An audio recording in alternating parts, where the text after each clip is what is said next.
But tonight's top story, the very latest on the Omicron scare that has spooked large parts of India and the world. A day after reporting 2 cases of Omicron in Bengaluru, Karnataka has been put on high alert. The state government has imposed curbs on large gatherings and only fully vaccinated people are allowed to visit malls and theatres.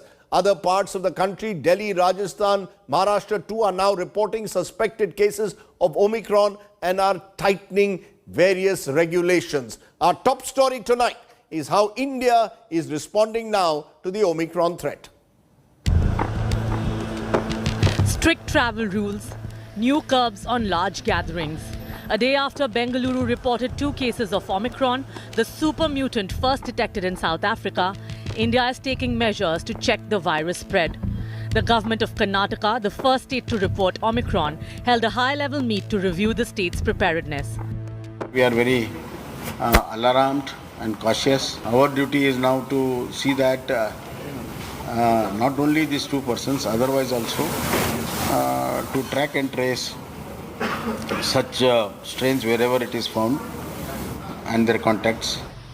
Amid the growing fear of Omicron, the Karnataka government has imposed new curbs in the state.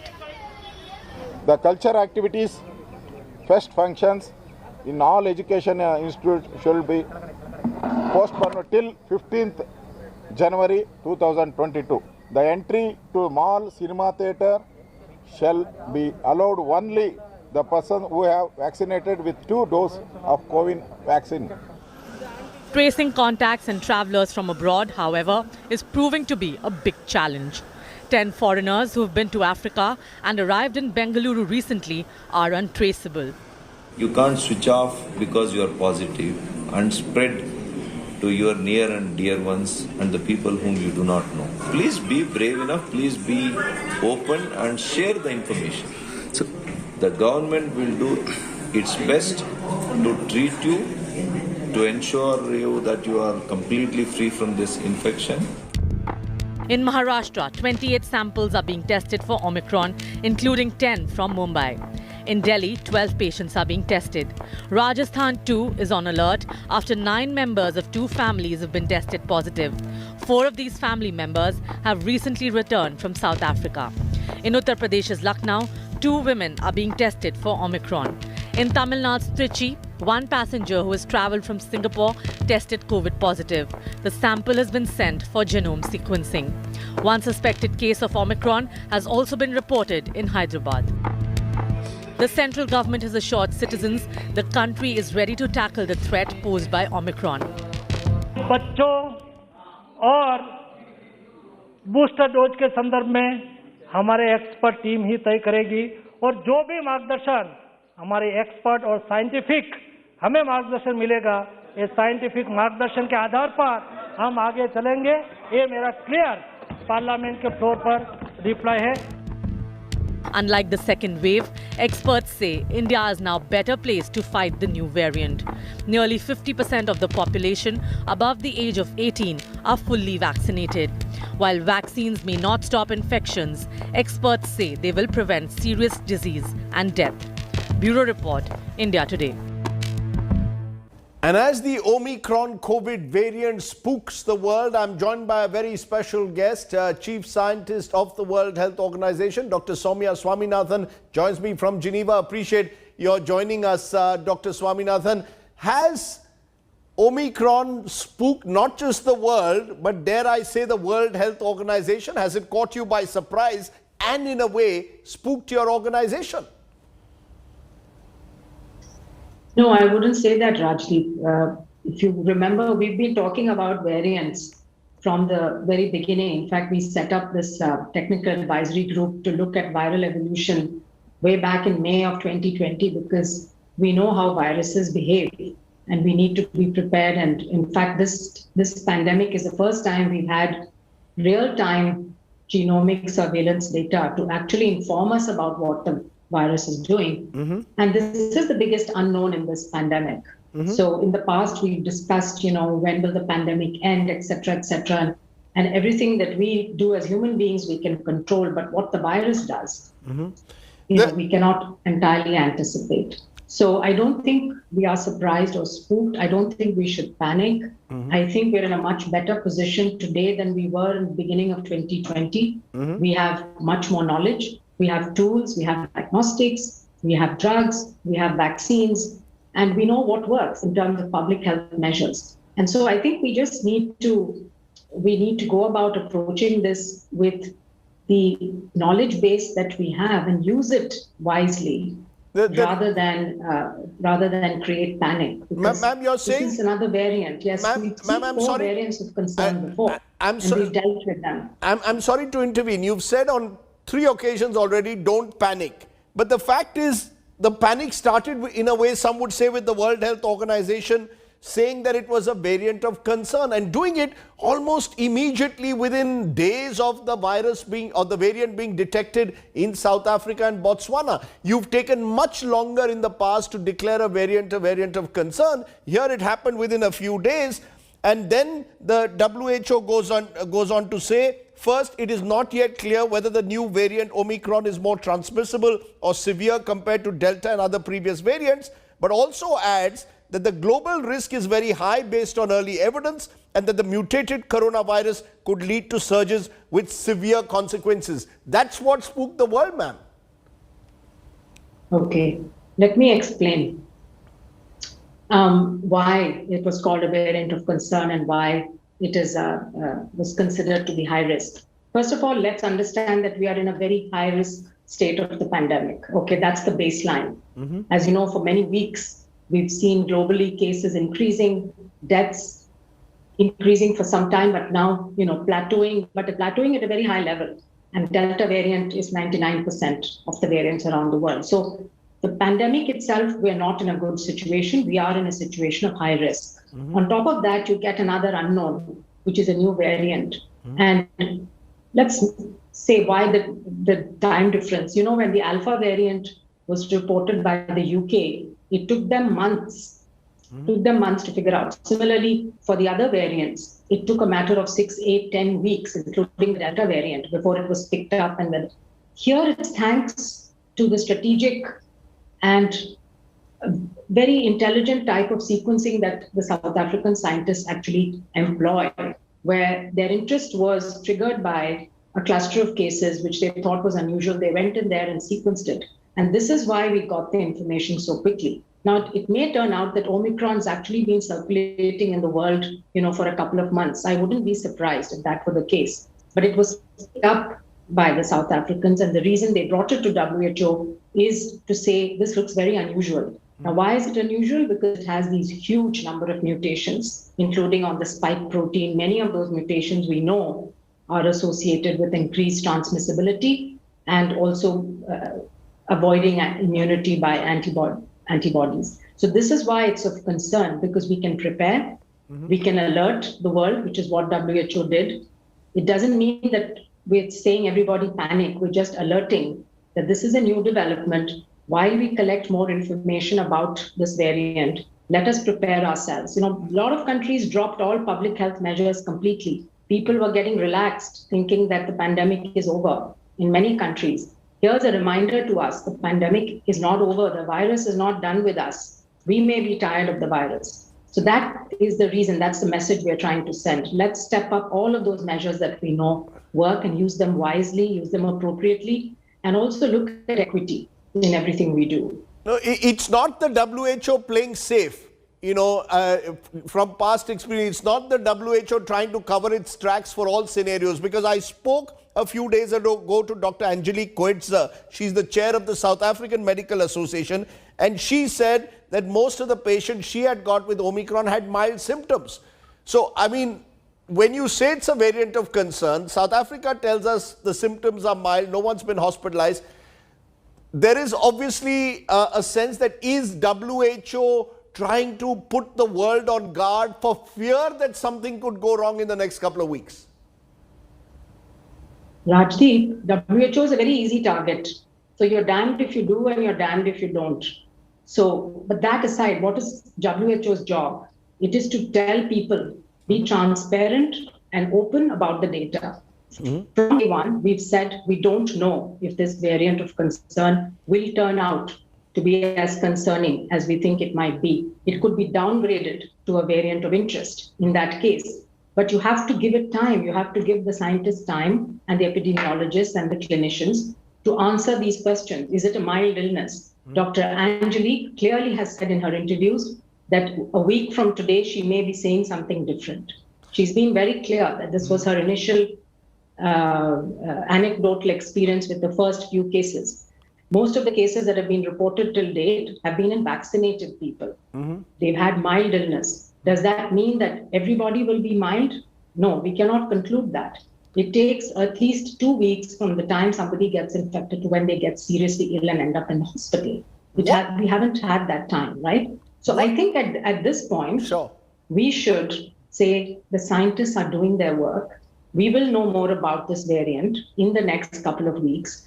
Meanwhile, what can we do as individuals and as governments to be as safe as possible? That's going to help the Delta as well. Let's not forget, Delta is what is troubling the world today, not Omicron. So every step we take today will help us to also control the Delta surges that are happening in different places. What's the timeline, Dr. Swaminathan, you're looking at by which time we'll have more information, you think, on Omicron, and what should the world do in the meantime? I mean, that's the question. There are already travel bans in large parts of the world. India too has banned travel from southern African countries, is pushing for quarantine in some instances. How long will it take for us to know much more, and what should the world and indeed India be doing in that period? So there are different kinds of information that we need, right? So the first is it more transmissible? We've already seen the first reports from South Africa that the chances of reinfection with this strain are about 3 times more than it was with Beta or Delta. What does that mean? That somebody has been infected with a PCR positive test in the past and 90 days have elapsed.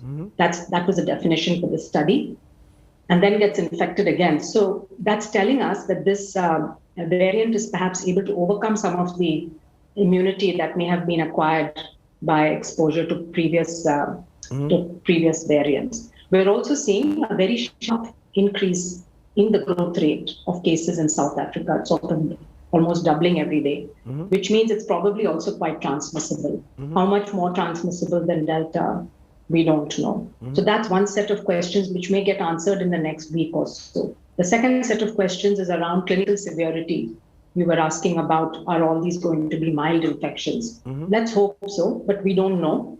It will take a few weeks because we need larger numbers, and you also need to wait for a couple of weeks to see if the illness progresses. The third set of questions is around, can this variant overcome immunity that vaccines have given us, or that natural immunity has given us, natural infection? And that we'll start seeing some preliminary data from neutralization assays probably in the next week to 10 days.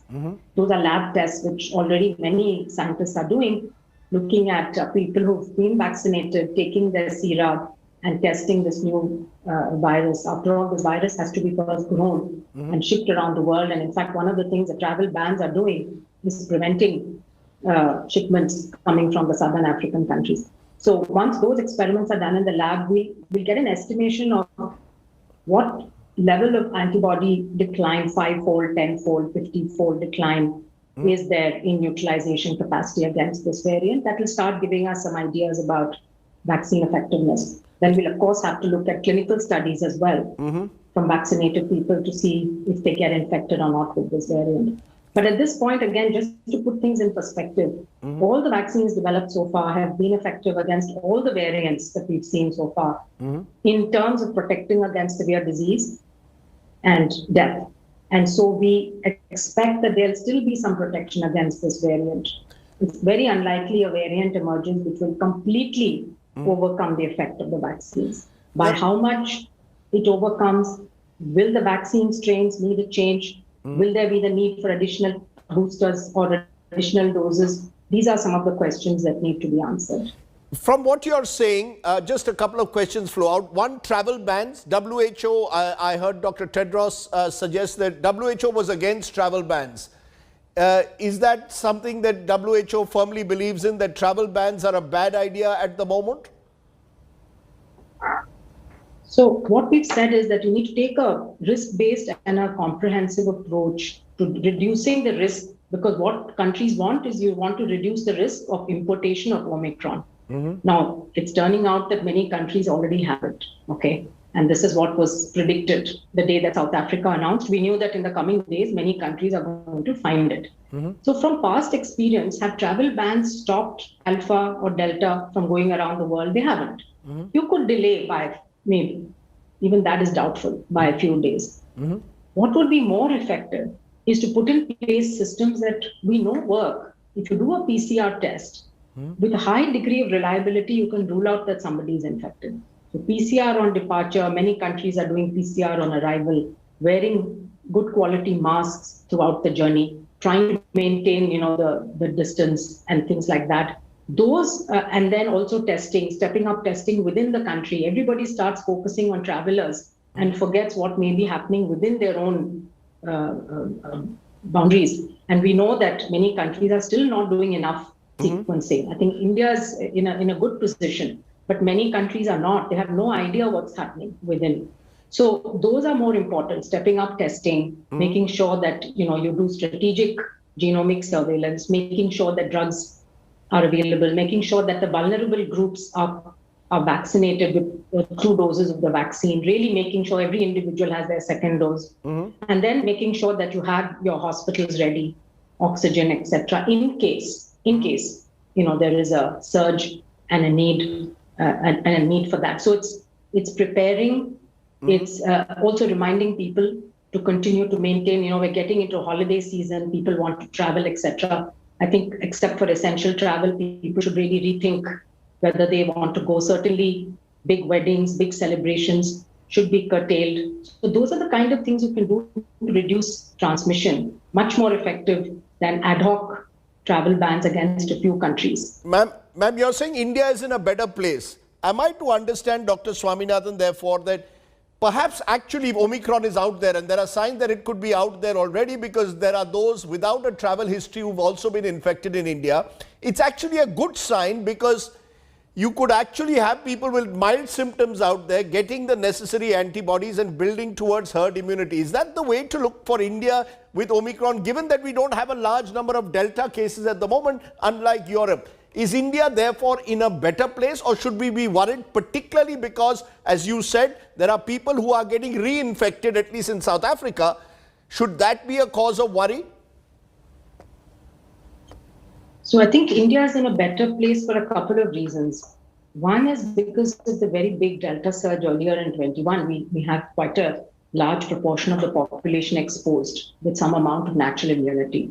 Second is that we've, I believe, got coverage of about 80% of the adult population, at least with 1 dose, about 50% with 2 doses. We need to step that up, but that's going in the right direction. And thirdly, we've got this network of genomic surveillance centers, the INSACOR, that is actually expanding its work even further, and that will give us an idea of what variants are circulating. And we've had enough time and experience, and there is indigenous production of a number of things, including diagnostic kits. I think there's no shortage of diagnostics, unlike at the beginning of the pandemic. There's no shortage of PPE, hopefully no shortage of drugs either. So that way, I think India and many countries are in a better position today than they were in 2020 to deal with the unknowns of the pandemic.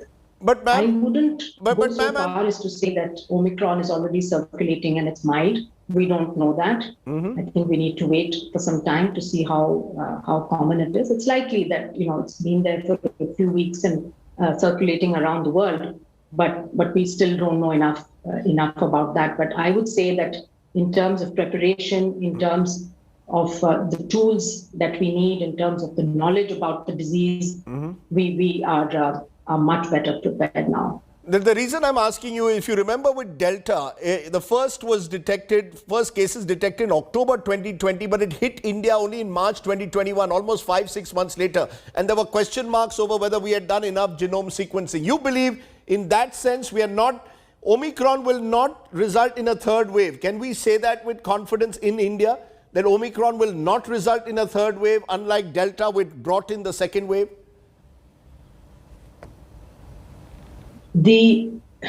whenever we've talked about what could happen in a third wave, the one unknown has always been a new variant.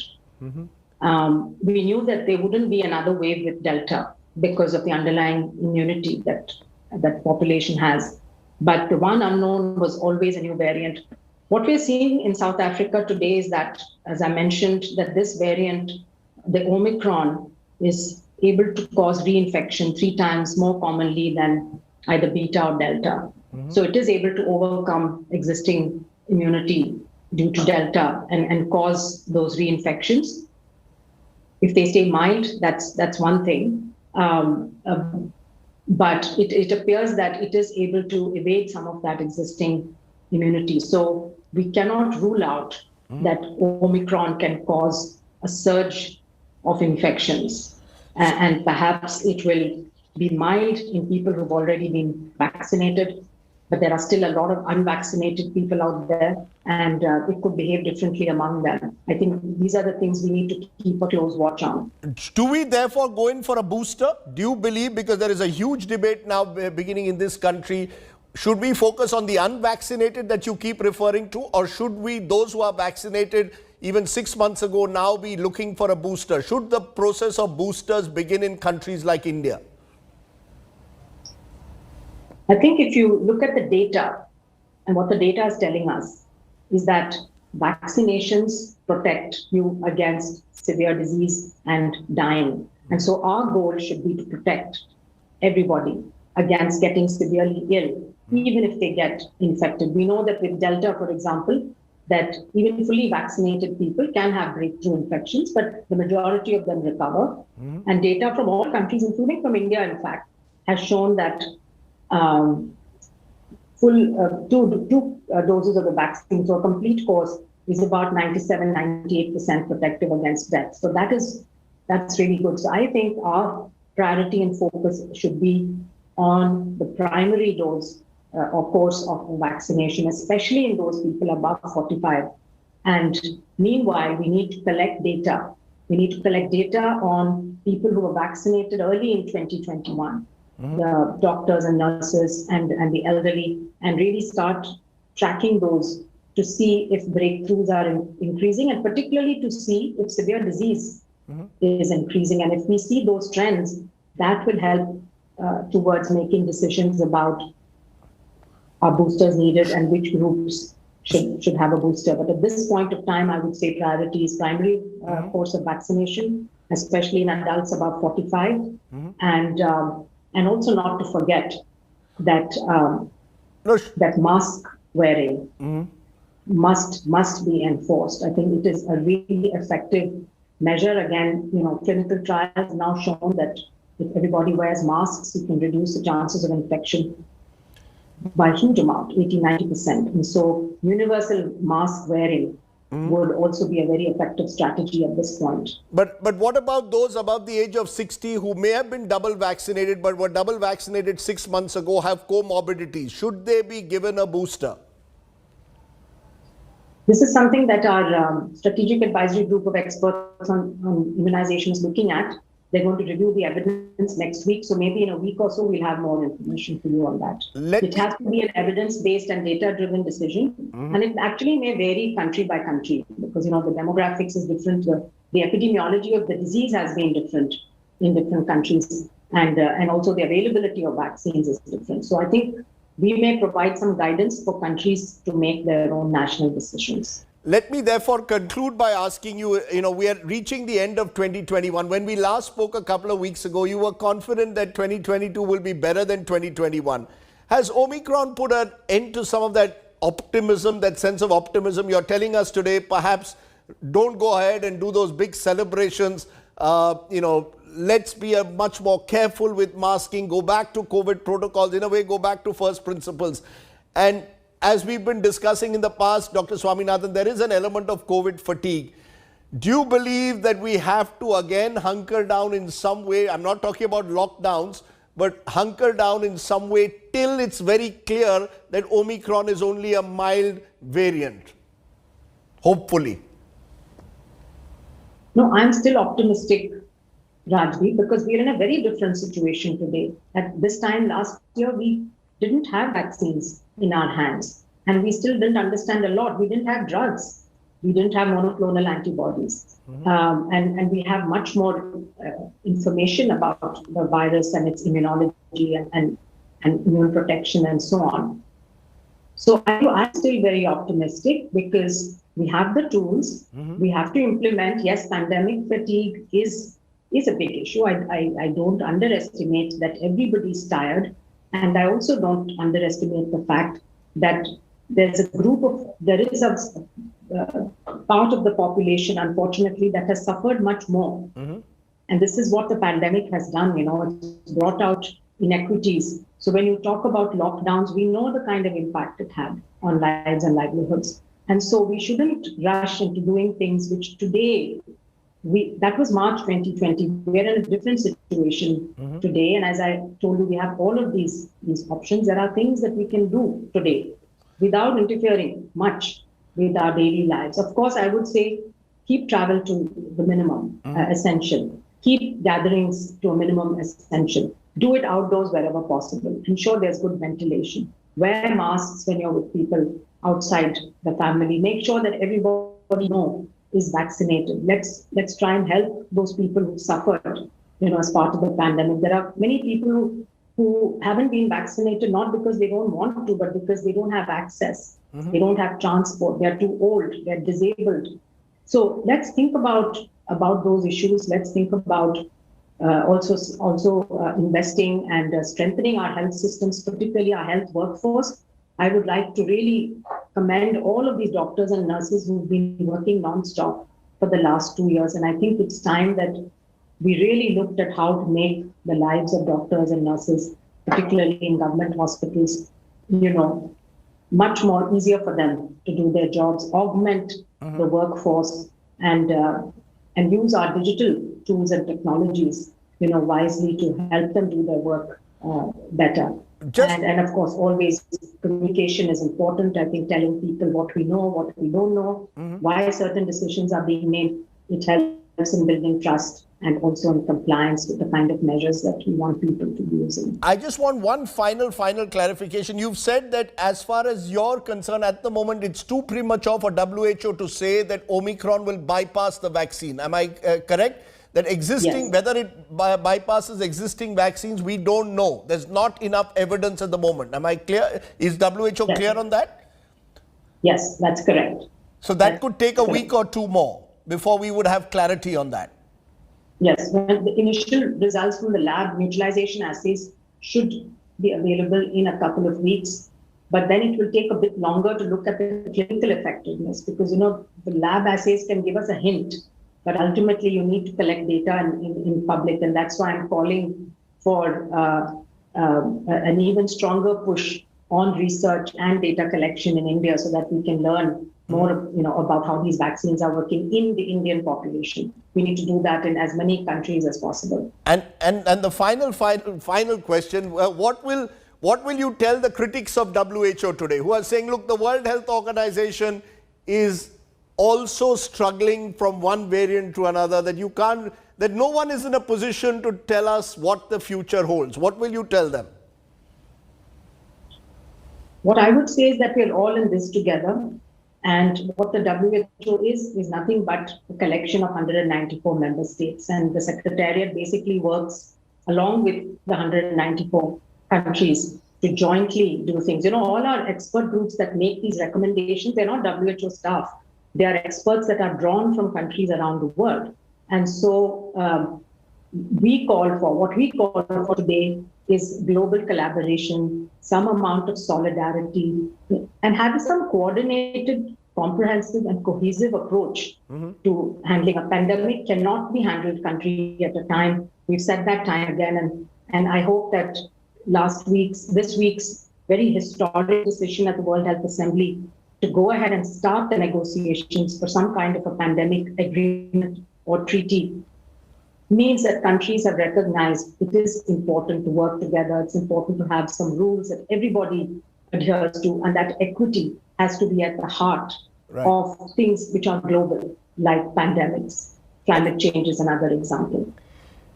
Dr. Swaminathan, I know you've got a very busy schedule. I appreciate that you've taken the time off and given us a sense of what could possibly lie ahead with Omicron and given us a sense that don't panic, but it's time to ensure that we don't lower our guard. I think that's the big message that you're sending out in a way to people even in this country. India in a better place than others, but that cannot give us a sense of complacency, certainly. Dr. Soumya Swaminathan, as always, a pleasure talking to you. Thank you very much for joining me there from Geneva. Thank you.